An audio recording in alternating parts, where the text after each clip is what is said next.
And it was announced by another cabinet member. She should be replaced by government veteran Alain Juppé, the current defense minister.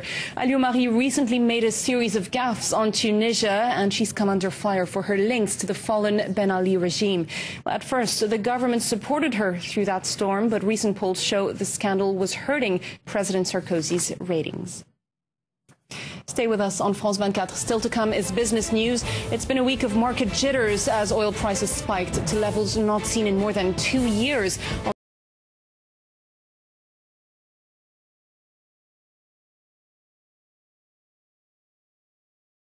The unrest in Libya. But now some news from Saudi Arabia seems to have put investors' minds at rest, at least for a time. Tom Burgess-Watson will explain after the break.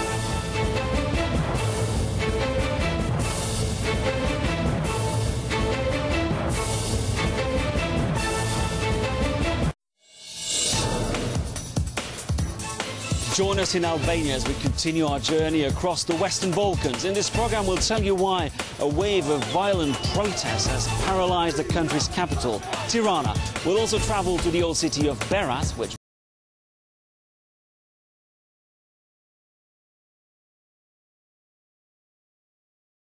belongs to the UNESCO World Heritage, and we'll give you a taste of Tirana's sleepless nights.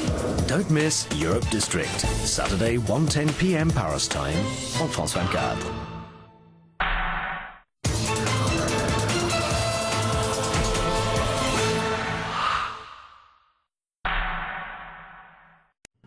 Welcome back. It's time for business news on France 24, and Tom Burgess-Watson is here with all the latest. Good evening, Tom. Evening, Lana. So it's been a week of market jitters, to say the least. Oil prices have spiked, and it seems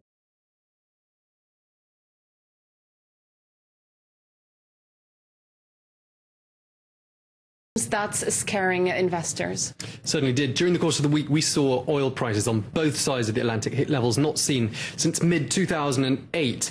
And many foreign oil companies in Libya either halted or cut production in the country on the back of concerns there. But by late Friday, things seem to have settled a little bit. Brent at about $111 a barrel compared to $101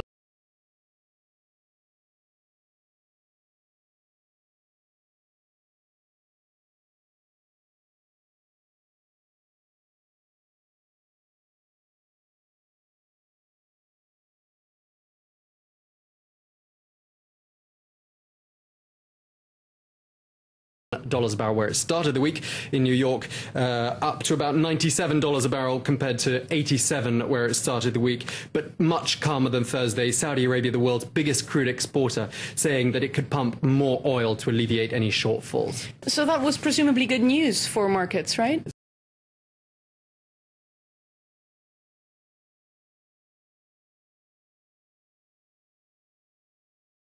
Certainly was, and the markets here in Europe managed to snap a 5-day losing streak. Let's look at the figures now, and it's been a nerve-wracking week for investors. Fears that sky-high oil prices could choke the fragile economic recovery, and there you see some relief that the spike in oil prices has come to an end on your screens there. 3 upward-pointing arrows, and worth mentioning as well, Lana, that trading on the London Stock Exchange was suspended all morning after a technical glitch that was later fixed.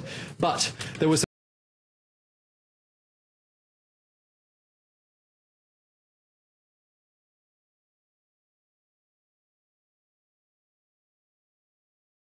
some disappointing news from the United States. The world's biggest economy showed slowing growth in the last quarter of 2010. Growth slowed to 2.8%, lower than the 3.2% forecast. Well, for the whole of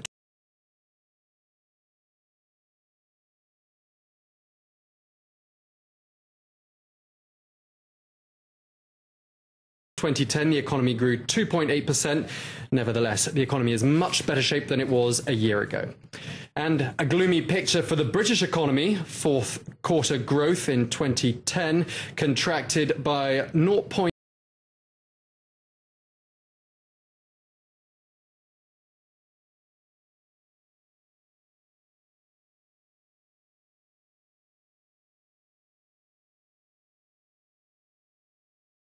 0.6%. The government said December's unusually severe weather in the United Kingdom was partly to blame. Well, this compares to 0.3% in the fourth quarter. And now we head to Ireland. Has been dominated by debate on how to rebuild the country's economy. The bailed-out former Celtic Tiger has seen unemployment soar from 4 to 14% in just 5 years, and the property boom has turned to bust. But it's not all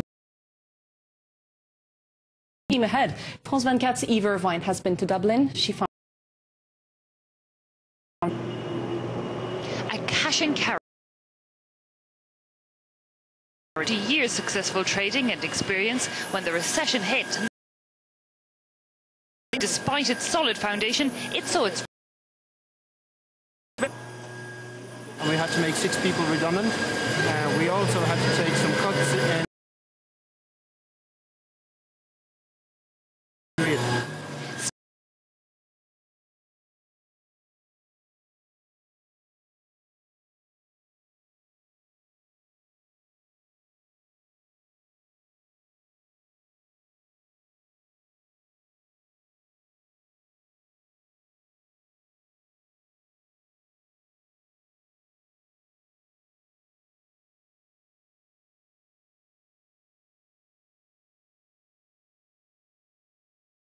Staff numbers have, however, risen again, and they're busy, but they remember the intent to take less pay in a bid to stop the redundancy tide. It was very hard to kind of... Had you got a job at the end of the week and things...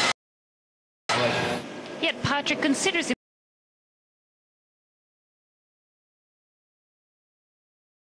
looked abroad, cold calling and knocking on foreign doors to drum up business. Country in such a financial state. Earn trust. You have to earn it, because Ireland got a lot of bad publicity in the last 18 months.